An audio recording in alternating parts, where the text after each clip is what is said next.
Muy bien, buenos días. Hoy vamos a tener la clase de efectos biológicos de las radiaciones. Esta es una clase que a mí me gusta mucho particularmente, creo que es muy interesante porque en torno a la radiactividad y a los efectos biológicos de las radiaciones hay mucha información, alguna no es lo suficientemente objetiva y creo que este acercamiento que ustedes tienen al tema de lo que es lo nuclear, la radiactividad, es muy positiva para que puedan tener información eh, veraz, adecuada y seria. Desde ya están invitados a hacer las consultas que consideren pertinentes y les comento que los objetivos de la clase van a ser, por un lado, analizar los factores de riesgo que inciden en el daño biológico, o sea, que al final de esta clase ustedes puedan analizar estos factores, que puedan también identificar las distintas etapas que ocurren en la absorción de la energía después que ocurre la interacción con las radiaciones. Esto es un tema que nosotros le hacemos mucho énfasis y durante la evaluación también lo tenemos muy en cuenta. También nos interesa que puedan diferenciar los mecanismos de acción de las radiaciones ionizantes en los tejidos y, por último, conocer los tipos de efectos que se derivan del daño biológico. Para eso la clase va a tener, la vamos a dividir en tres partes, con un contenido donde primero vamos a ver las acciones de las radiaciones ionizantes en el medio, después vamos a ver la absorción de las etapas de absorción de la energía y por último cómo todo esto influye a nivel de la radiobiología. Esta clase no es tan profunda como de pronto la damos en otros cursos, porque este es un curso de un primer acercamiento, pero esperamos darles un panorama lo suficientemente adecuado. Entonces empezamos con la primera parte de las acciones de las radiaciones ionizantes en el medio. ¿Ustedes se les ocurre cómo pueden incidir las radiaciones ionizantes en el medio biológico?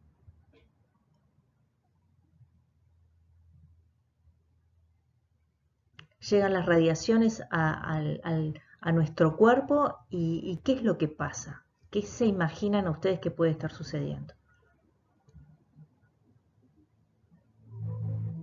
¿Llega y golpea la célula, por ejemplo? ¿O puede pasar otra cosa?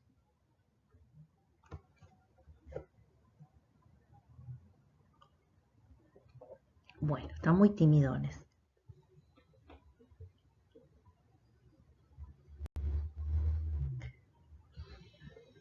Vas tibio, ¿sí?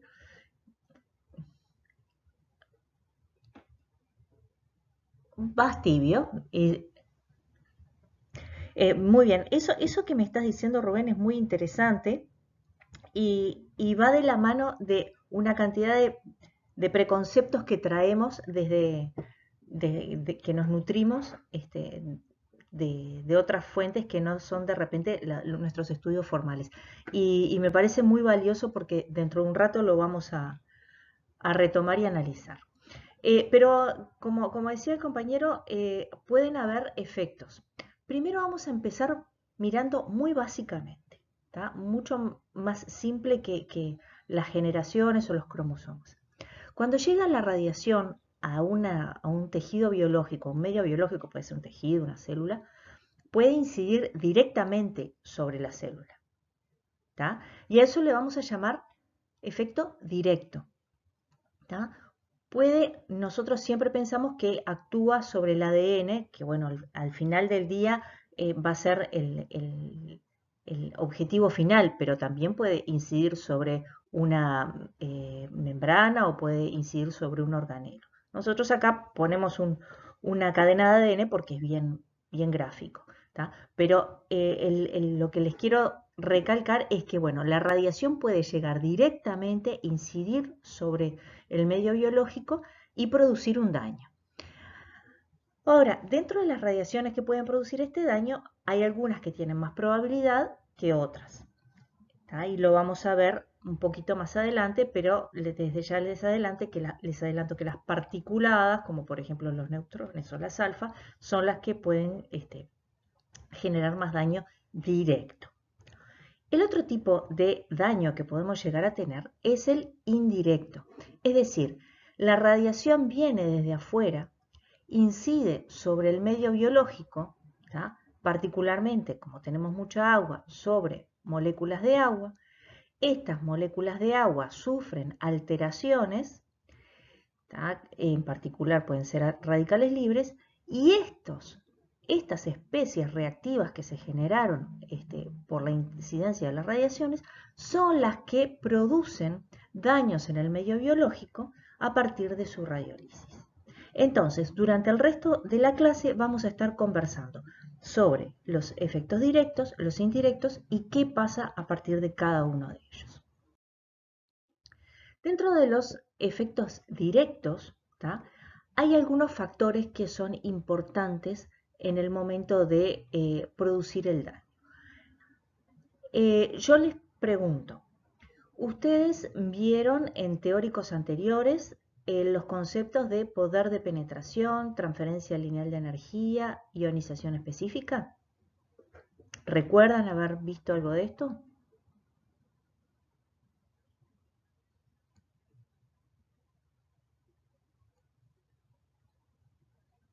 Bueno, entonces yo al silencio voy a considerar que no lo tienen presente por el momento.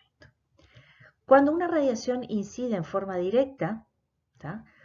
El efecto que va a producir sobre el tejido va a depender de estos tres grandes factores: su poder de penetración, su transferencia lineal de energía y su ionización específica. Vamos a ver cada uno de estos. ¿Tá? El poder de penetración, ¿tá? Cuando una radiación incide sobre un medio cualquiera, sea vivo o no, ¿tá? Va entregando parte de su energía cinética hasta que se va frenando y finalmente se detiene. Cuanto más distancia recorre en ese medio, ¿tá? Mayor poder de penetración decimos que tiene. Entonces, este dibujito, que es muy simpático, nos muestra que, por ejemplo, para las radiaciones alfa, tienen poco poder de penetración, porque tienen mucha masa y entonces se frenan con facilidad. Es por eso que normalmente se dice que las radiaciones alfa se pueden frenar con una hoja de papel o con algunos centímetros de aire inclusive. Recuerdan que era un núcleo de helio. Las radiaciones beta, que son electrones, tienen varios órdenes de magnitud menos de masa que las anteriores. Entonces, al ser más livianos, tienen mayor poder de penetración, o sea que pueden transitar más distancia dentro de un medio dado hasta detenerse. Las partículas beta, entonces, son, para blindarlas, se necesita otro tipo de material, o por lo menos un metro y medio de aire, o un material con Z bajo, como por ejemplo una hoja de aluminio. Ya no estamos en la misma situación de las betas. En el caso de las gamas y de los X, estamos hablando de radiaciones electromagnéticas, es decir, ondas, no tienen masa. Y por lo tanto su poder de penetración es muchísimo mayor que cualquiera de los anteriores. Y si nosotros las dejamos penetrar libremente en aire, su alcance es infinito. Al punto de, si recuerdan el otro día en la clase de radioactividad natural, hablábamos que hoy por hoy, con grandes telescopios, estamos detectando eventos de radiaciones electromagnéticas a través de telescopios que ocurrieron muy cercanos al Big Bang. Bueno, salvando las diferencias de tiempo y de distancia, si nosotros tenemos una fuente con rayos X o gamas, van a tener un gran poder de penetración en el material, y para poderlos atenuar, en este caso no se blindan por completo, sino que los atenuamos, tenemos que interponer con ellos una placa de un material de alto Z, como por ejemplo sería plomo. Y aquí es donde muchas veces, donde nosotros tenemos en el imaginario colectivo que la reactividad se frena con plomo. Vemos que en realidad las beta y las alfa las podríamos blindar con otro tipo de materiales más livianos. Por último, la radiación neutrónica, que no la vamos a abordar en esta clase, los neutrones tienen masa, son los que tienen más masa de los que nombramos antes, pero no tienen carga. Entonces pueden penetrar cualquiera de estos materiales porque no van a tener una resistencia electrostática. Por lo tanto, para bloquearlos, para atenuarlos, es necesario otro tipo de materiales, como por ejemplo un bloque de hormigón borado, o grandes piscinas con agua. Esto es en lo que tiene que ver con la radiación cuando llega a un medio, ¿sí? Redondeando este concepto, va a haber partículas o radiaciones que van a poder penetrar mucho más dentro de un tejido o de cualquier medio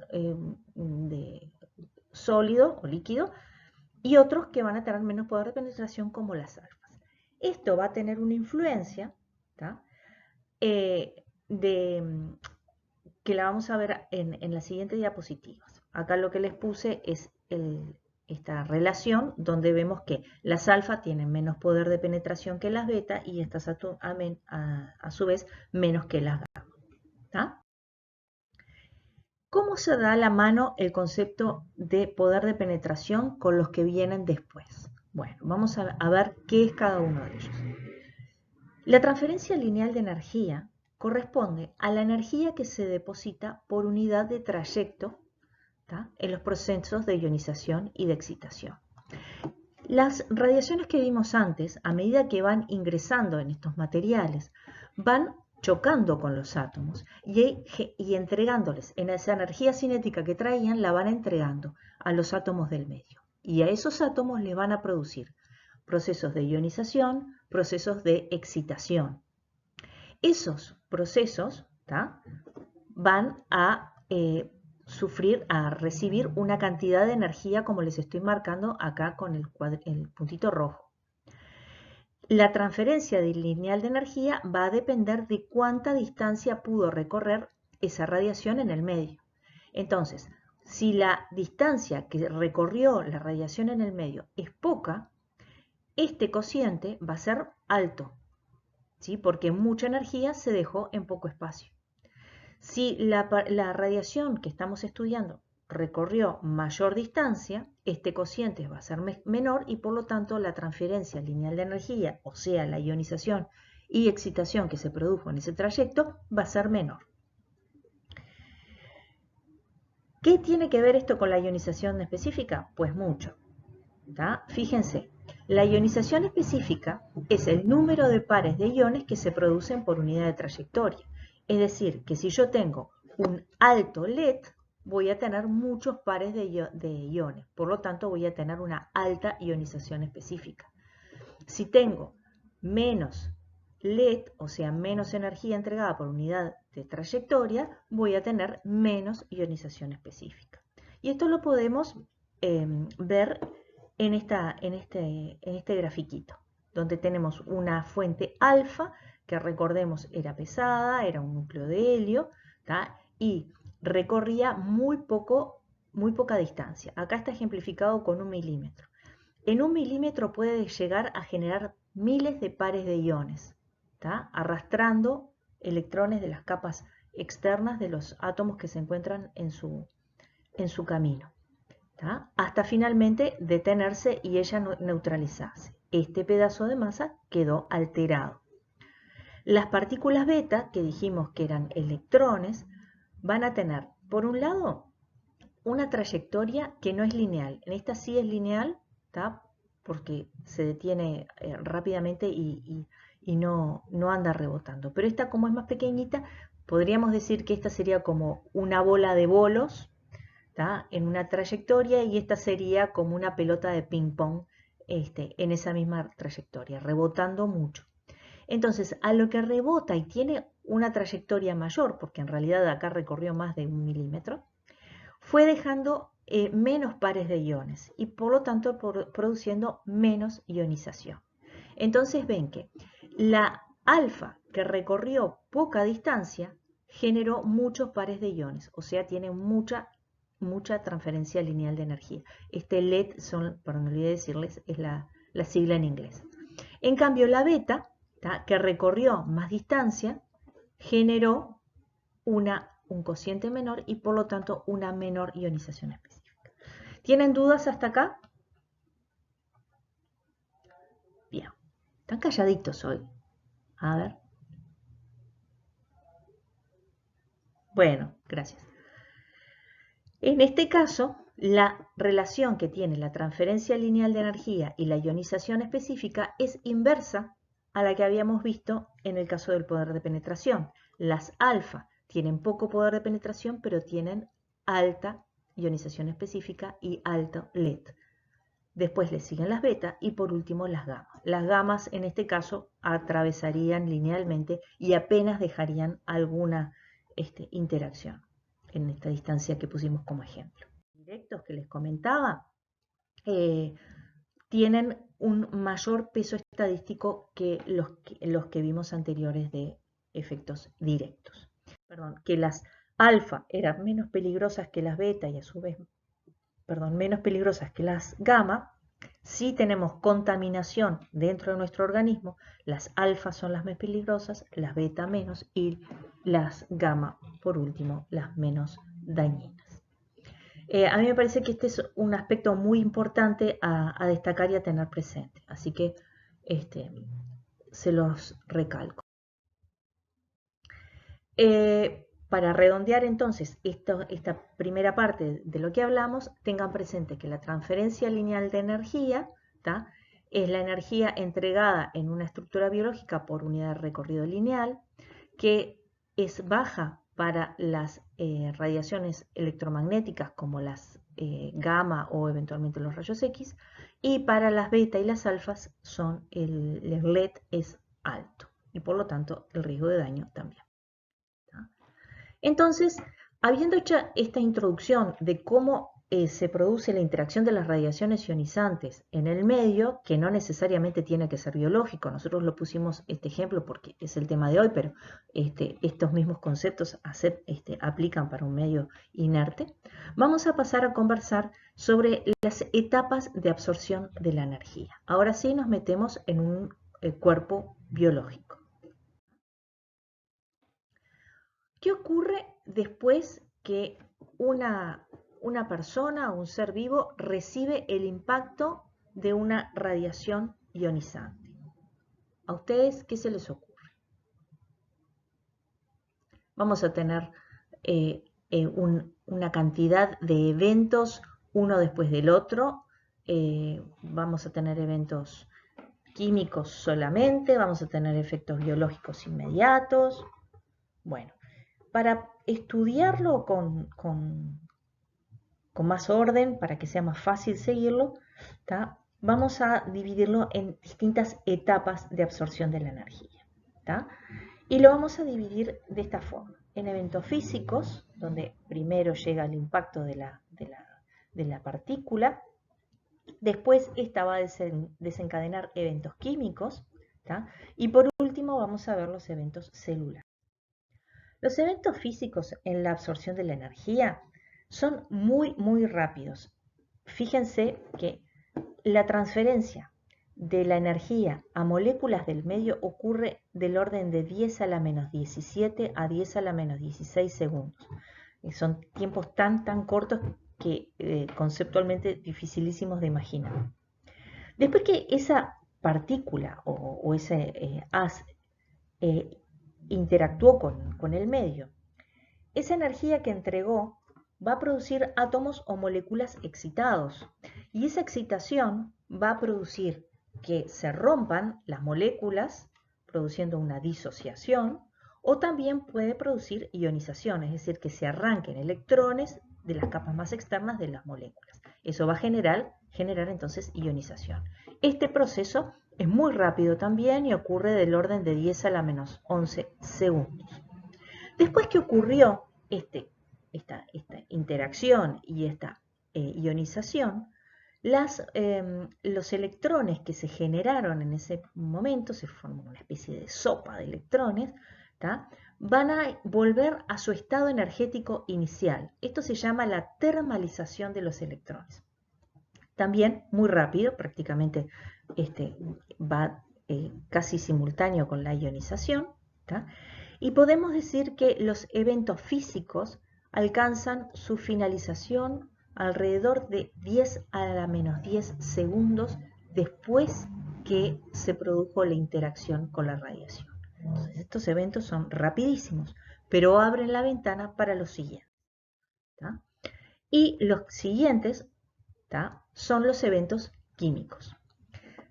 Esta energía que llegó y que alteró las propiedades produciendo iones o moléculas disociadas, ¿tá?, va a alterar la reactividad y el medio de la célula, ¿tá?, produciendo en general agentes que van a ser radicales libres, como conversamos en las diapos anteriores, y recordando que nuestro organismo es muy rico en agua, aproximadamente un 70%, la mayor probabilidad de que ocurran estos eventos van a ser con la molécula de agua. Y se van a generar los radicales libres de los que comentábamos hace un par de diapos. Estos radicales libres en general tienen vida corta y causan alteraciones bioquímicas en la célula, generalmente de carácter general oxidativo. Yo acá les dejo para que ustedes piensen si los radicales libres se producen solamente por la interacción de las radiaciones ionizantes o hay otros mecanismos en nuestro organismo u otras costumbres que nosotros tengamos que puedan generar radicales libres que a la larga nos produzcan daño. Si nosotros nos imaginamos que esto que tenemos acá marcado en verde es la membrana celular y que llega la radiación ionizante, al interactuar con una molécula de agua, por ejemplo, se pueden producir la peroxidación lipídica de la membrana celular y entonces hay daño en las proteínas. Dijimos que la radiación no solo afectaba a los cromosomas, sino que también podía afectar otras partes de la célula. Acá tenemos, por ejemplo, que se puede afectar a los fosfolípidos de la membrana y entonces dañarla. También podemos producir superóxido dismutasa, y entonces a través de la formación de peróxido, generar daño en algunos de los organelos. Y también otros radicales libres, a través de la glutatión peroxidasa, podemos producir daño dentro del ADN. ¿Tá? Y sin descartar, por supuesto, la acción directa de la que habíamos hablado inicialmente, ¿tá?, que esta dijimos que era la menos probable. Disculpen un segundo. Disculpen, voy a detener la grabación. Bien, entonces vemos que esta sería la serie de eventos químicos que producirían la absorción de las radiaciones ionizantes. Y estos eventos químicos, que ocurren generalmente son muy rápidos. Están prácticamente solapados con los eventos físicos que comentamos anteriormente, alrededor de 10 a la menos 11 segundos.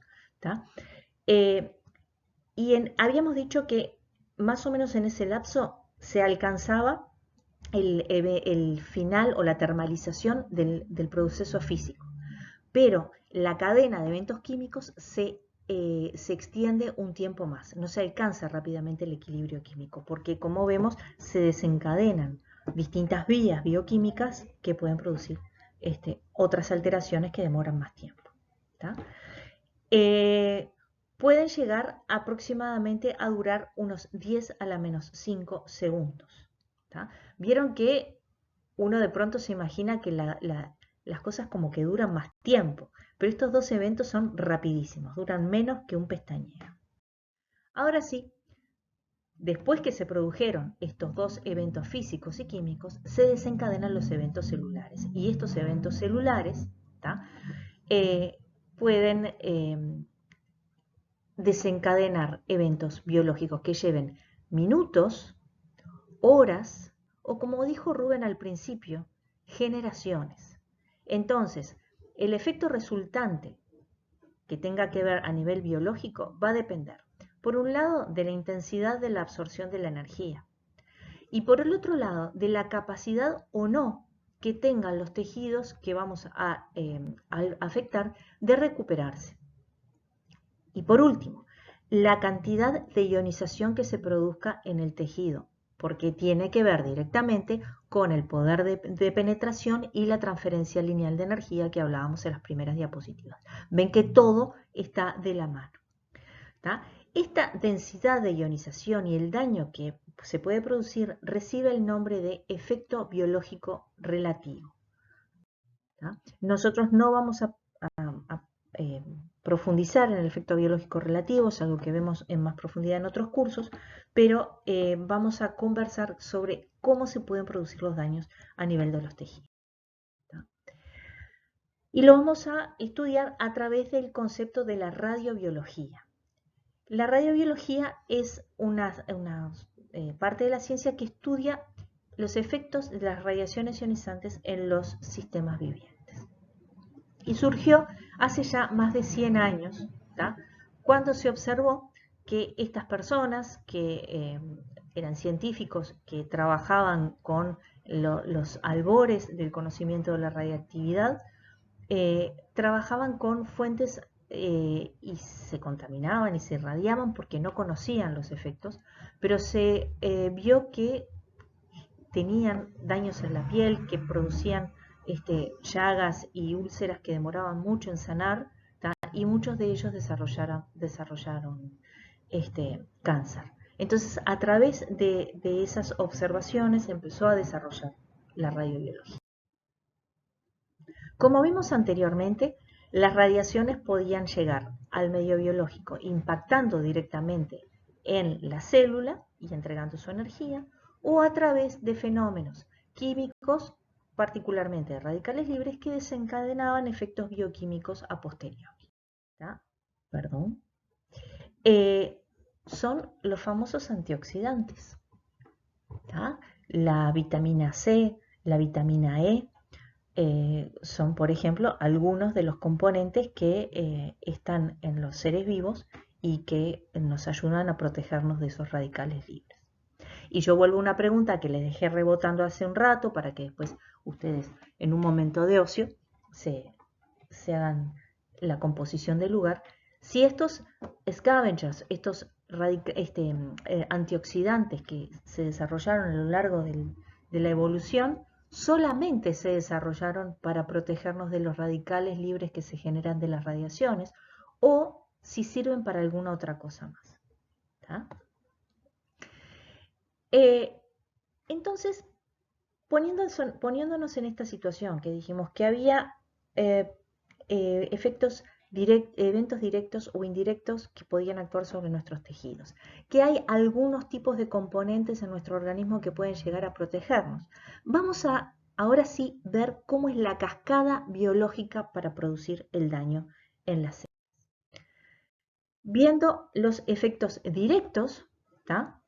Llega, choca con la célula y produce daño, se muere y otra cosa. No lo vamos a mirar mucho.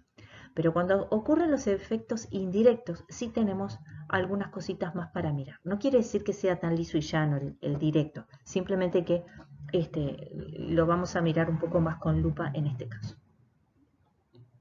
Cuando llega el daño indirecto, podemos tener a la célula dañada primariamente. Pero nuestras células, a lo largo de la evolución, desarrollaron la capacidad de recomponerse. No solo por daños de radiaciones, sino porque nos cortamos, nos lastimamos, en fin, una cantidad de eventos, y entonces nuestras células se reparan, y se reparan bien. Entonces estas células son viables. Y aquí terminó el cuento, o por lo menos por esta clase. Si no, los invito a hacer otros cursos y vemos que la vida no es tan color de rosa. Pero puede suceder que este daño primario que vemos aquí produzca muerte celular. Y ¡pum!, la célula se muere. Al morir la célula, se produce un daño en el órgano o el tejido afectado. Y este órgano o tejido afectado va a derivar en la muerte del individuo.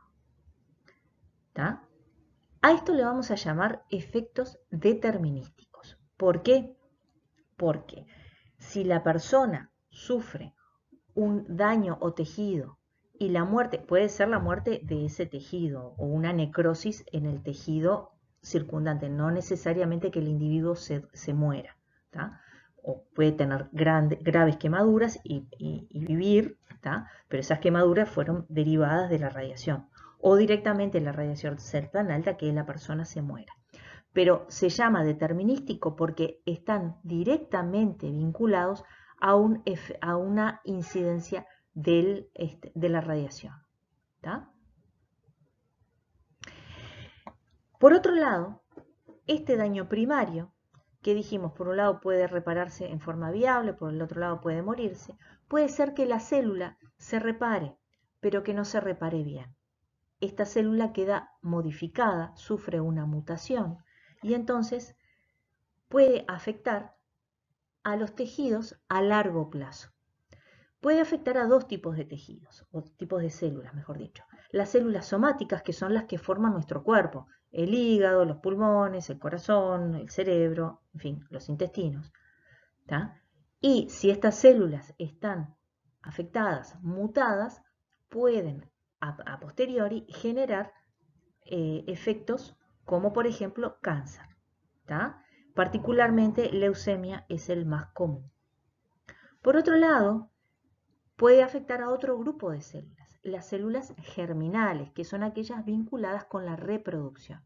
Entonces, la persona de pronto afectada por la radiación puede haber tenido células que se repararon en forma viable, las de su cuerpo, pero se pueden haber afectado a sus células reproductoras y entonces transmitir modificaciones genéticas, ¿tá? A nivel hereditario y su progenie tener efectos de esas mutaciones.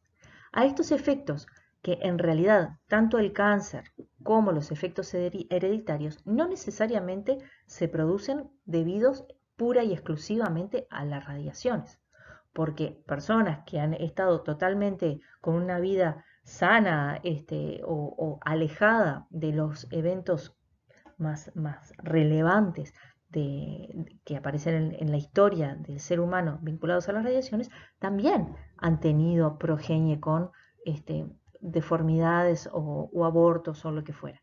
Y también hay cáncer. Entonces, estos efectos que son similares y que aparecen en la población en común se llaman efectos estocásticos, porque tienen mayor probabilidad de ocurrir si hubo una exposición a las radiaciones, pero no necesariamente dejan de existir por no haber estado expuestos a las radiaciones. Estos dos conceptos son muy importantes tenerlos diferenciados. ¿Tá? Así que si tienen dudas hasta el momento, los invito a que hagan su consulta. Muy bien, están calladitos hoy, ¿eh? Y ahora sí, los invito a que reflexionen. ¿Todos los tejidos les parece que van a tener la misma reacción frente a eventos de las radiaciones? ¿Sí o no? ¿Es lo mismo que me afecte un hueso a que me afecte un ojo? Muy bien, muy bien. Está muy intuitivos hoy, ¿eh? Felicitaciones. Efectivamente, no todos los tejidos tienen la misma radiosensibilidad celular. Por ejemplo, tenemos los altamente sensibles y en general son los linfocitos, ¿tá? O sea, los glóbulos blancos de nuestra sangre o la espermatogonia. Vieron que yo puse como ejemplo que en la gráfica anterior que como ejemplo de cáncer podía ser la leucemia. ¿Y por qué no lo puse arbitrariamente?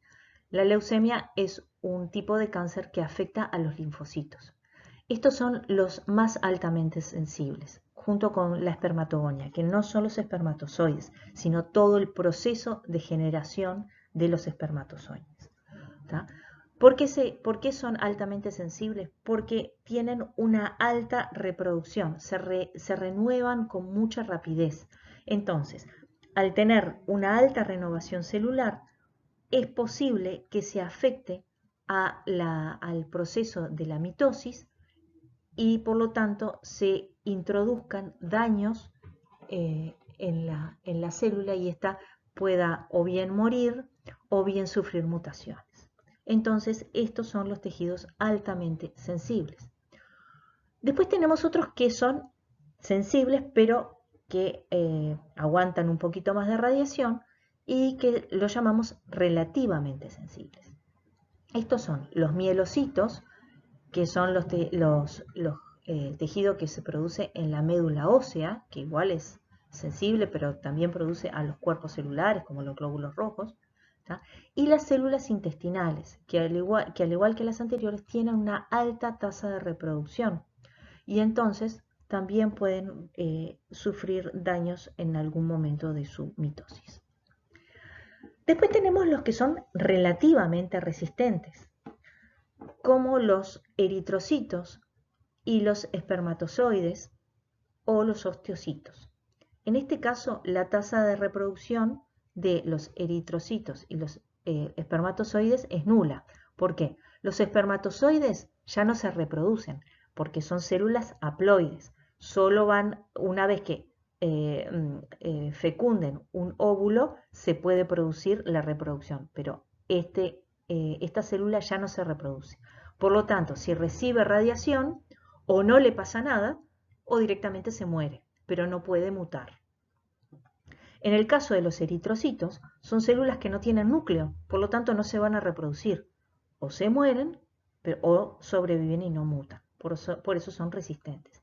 Y los osteocitos, si bien tienen núcleo, son de muy baja tasa de reproducción. Son las células que forman nuestros huesos. Entonces se reproducen con mucha lentitud y por lo tanto la probabilidad de que induzcan un daño en la mitosis es baja. Por último, tenemos a los tejidos o las células altamente resistentes, directamente porque no tienen reproducción o su reproducción es muy, muy baja. Que son las células nerviosas, las células de los músculos y los fibrocitos, o sea, todo el sistema musculoesquelético y el sistema nervioso central. ¿Sí? Y ahora vamos a ver cuál sería la probabilidad de ocurrencia de cáncer en función de la dosis y vamos a vincularlo un poco con la radiosensibilidad que vimos anteriormente. Obviamente que a mayor cantidad de dosis, mayor probabilidad de dosis de ocurrencia. Si nosotros tenemos una dosis muy alta, y cuando me refiero a muy alta, me refiero a 1000 milisievert o 1 sievert, no es a rajatabla, pero se toma la convención como para tener un punto en el que se produce un aumento en esta sigmoidea. Se producen los efectos determinísticos. Verán que digo 1000 milisievert. Esta es la unidad con la que se mide el daño biológico. Estos efectos determinísticos los puede ver la clínica y se aprendieron a través de Hiroshima, Nagasaki. Vemos quemaduras, vemos muertos, vemos daños evidentes producidos por las radiaciones, los llamados determinísticos. Si estamos por debajo de esta dosis que nos tomamos como umbral, los efectos los vamos a llamar estocásticos y pueden confundirse con otros tipos de patologías que están presentes en la población en general y que no necesariamente tienen origen debido a las radiaciones. Entonces, hay una parte de estos efectos estocásticos que se pueden visualizar a través de la epidemiología, porque, por ejemplo, aumenta la incidencia de determinada patología en una población después de un evento radiológico, y el ejemplo explícito que les voy a dar es en la población cercana a Chernóbil. Después del accidente se observó que hubo un incremento muy alto en el cáncer de tiroides y esto se debió a que en el accidente se liberó mucho yodo radiactivo, se alojó en la tiroides de los pobladores y se produjo una mayor cantidad de cáncer de tiroides. Pero el cáncer de tiroides existe en la población en general. De hecho, nuestro país no tiene centrales nucleares ni nada por el estilo y es uno de los países que tiene mayor incidencia por unidad de población de cáncer de tiroides. Entonces, se ve a través de la epidemiología, ¿no? Con ese control que se hace habitualmente se puede ver. Y después pueden haber efectos estocásticos que ocurren a muy bajas dosis, donde aquí no hay un umbral, o por lo menos un consenso de actividad. Y esto solo puede verlo la radiobiología, es decir, tomar muestras de sangre o de excretas del individuo a que se sospecha que estuvo expuesto y verse alteraciones o aberraciones a nivel cromosómico. Pero no se ve a esta altura. Y se busca fundamentalmente en personas que hayan estado trabajando o vinculadas a radiaciones, es como muy particular, ¿sí? Entonces, vamos a ver ejemplos de efectos determinísticos y cómo estos se caracterizan por afectar a los tejidos de distinta radiosensibilidad. Los efectos determinísticos entonces se deben a exposiciones a radiaciones, ¿tá?, altas, ¿tá? Estos efectos determinísticos aparecen luego de una dosis umbral, que dijimos que era 1000 milisievert o un sievert. Son característicos de ciertos tejidos, aquellos que son más radiosensibles, como por ejemplo las cataratas en el cristalinos o lesiones malignas en la piel o problemas a nivel sanguíneo, ¿tá? Su gravedad depende del volumen irradiado. Obviamente, cuanto mayor volumen del organismo haya sido irradiado, mayor cantidad de tejidos fueron afectados y por lo tanto mayor probabilidad de tener estos efectos. Uno de los efectos determinísticos es el llamado síndrome agudo de las radiaciones y este se aprendió a través de las víctimas de Hiroshima y de Nagasaki. Este síndrome agudo que puede ocurrir, que ocurrió en estos casos de acción bélica y que también se vio en las personas que estuvieron vinculadas a los liquidadores y los bomberos de Chernóbil, no ocurrió, por ejemplo, en Fukushima o tampoco en 3 Mile Island, ni en otro tipo de vínculos de notoriedad.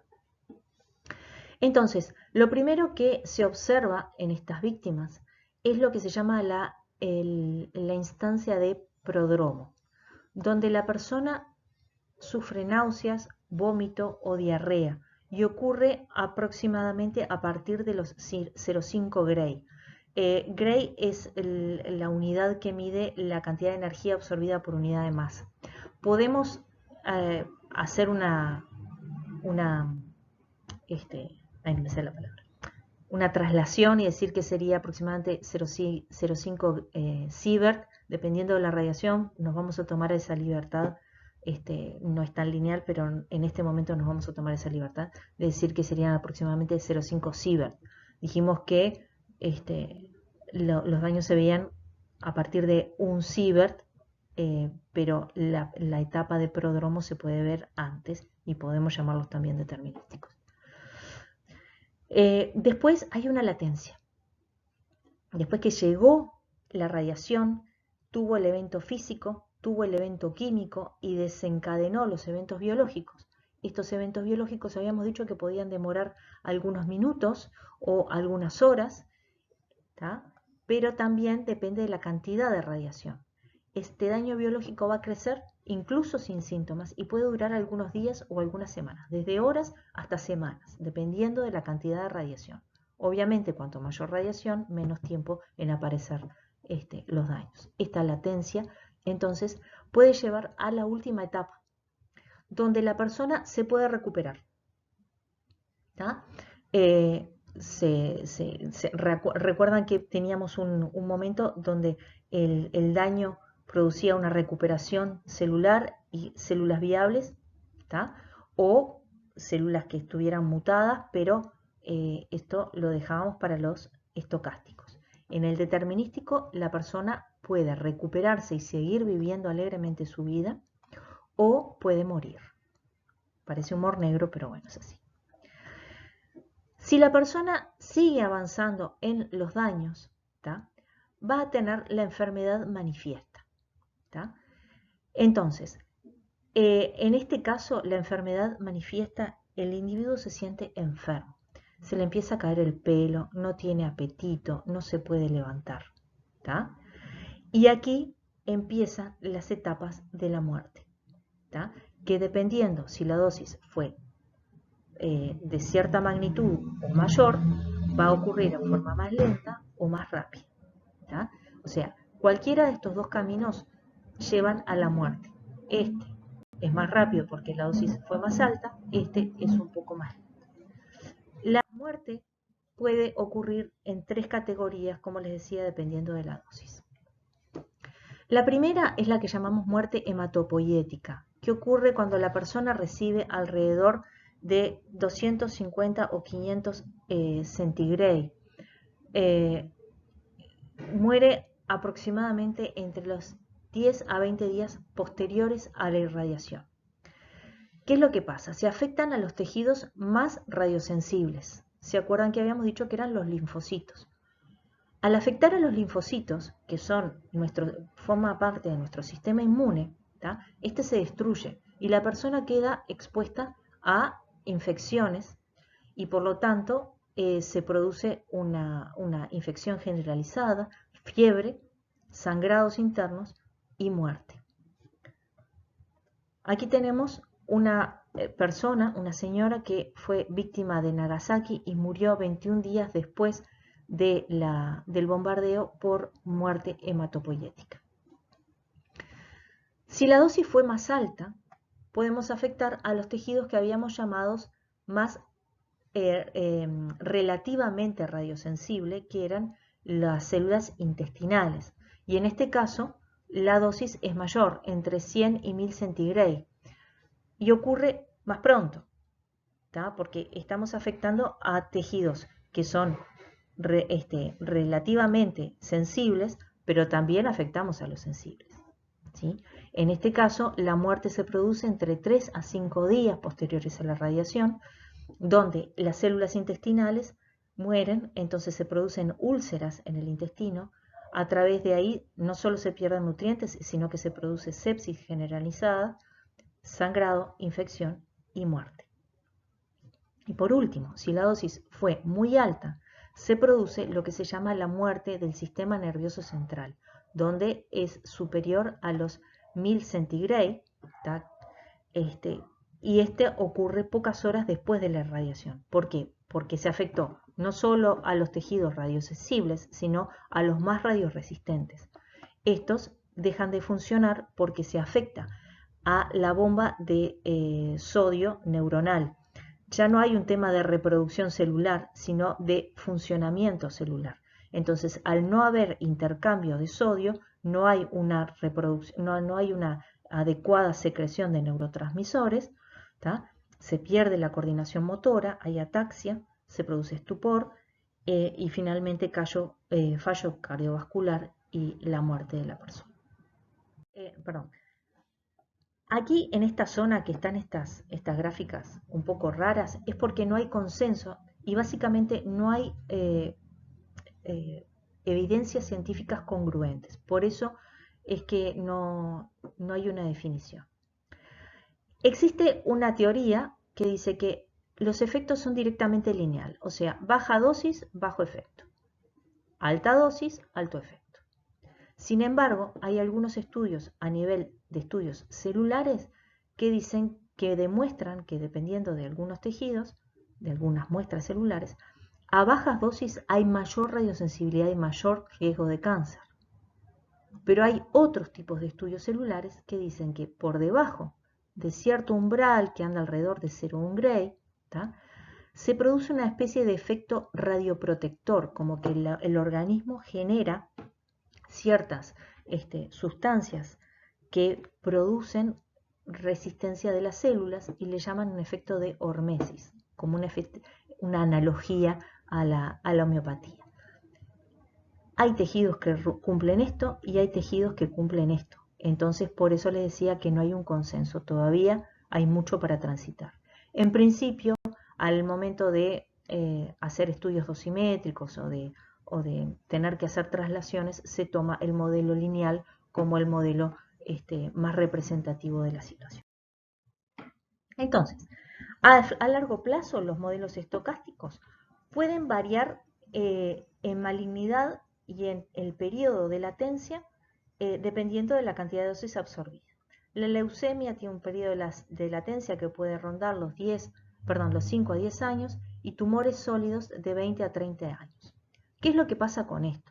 Acá hay una gran incertidumbre porque en 20 o 30 años la persona puede desarrollar tumores sólidos por sus hábitos de vida, por su condicionamiento genético, porque los astros se alinearon o porque estuvo expuesto a radiaciones. Entonces, estadísticamente no se puede atribuir directamente a ello. ¿Tá? Estos valores que se siguen se han extrapolado a partir de las víctimas de Hiroshima y Nagasaki, ¿tá? Que es una población muy limitada, pero es de donde se ha podido sacar datos. También pueden haber mutaciones controvertidas, mutaciones genéticas, que también son datos controvertidos por las mismas razones que les comentaba anteriormente. La cataratogénesis sí es más fácil de ubicar porque las cataratas que se producen en el cristalino a partir de la radiación son anatómicamente diferentes a la catarata que se produce por el paso de los años. Se produce en una parte diferente del ojo, entonces sí se pueden ubicar. Y este es un fenómeno que aparece mucho a nivel de los médicos que realizan en cardiología intervencionista, que es ese procedimiento mediante el cual se hace el cateterismo. A la persona se le hacen como muchas radiografías, en el momento el médico va como metiendo una sonda para ubicar dónde está el bloqueo de las arterias y va sacando muchas radiografías. Entonces muchos lamentablemente no tienen el hábito de protegerse la vista y se ha observado en esta población en particular un aumento importante, que de hecho significó que se bajaran los límites de dosis de 120 a 20 milisievert año y se está estudiando aún bajarlos más porque esta población se ve afectada. ¿Tá? Y también hay efectos estocásticos a nivel de daño embriológico, donde el bebé ya hay un feto o un embrión y dependiendo de la etapa de desarrollo pueden verse efectos debidos a las radiaciones. Por ejemplo, si el feto está en el primer trimestre de gestación y la madre estuvo expuesta a los vapores de yodo 131, es probable que el bebé no tenga efectos a nivel tiroideo porque después del tercer mes no se forma la tiroides. Entonces no tiene riesgo de acumular yodo y por lo tanto de tener ese daño. Pero si la inhalación, la contaminación de la madre de ese yodo ocurrió a partir del tercer mes, el bebé ya tiene tiroides y entonces puede tener riesgo de captar ese yodo radioactivo y nacer o bien con hipotiroidismo o desarrollar cáncer de tiroides. ¿Tá? Entonces estos efectos estocásticos dependen de la intensidad, de la cantidad de tiempo que transcurrió y en el caso de riesgo embriológico de la etapa de gestación. En suma,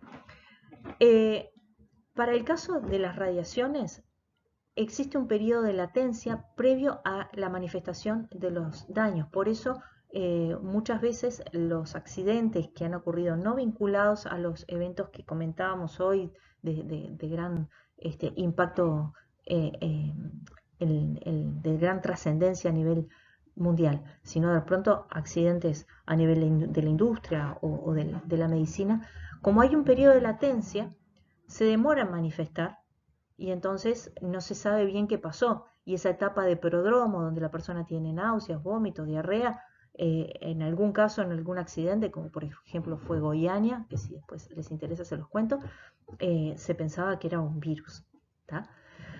El cuerpo humano puede recuperarse frente a efectos agudos, como habíamos visto, porque nuestras células tienen la capacidad de recuperación.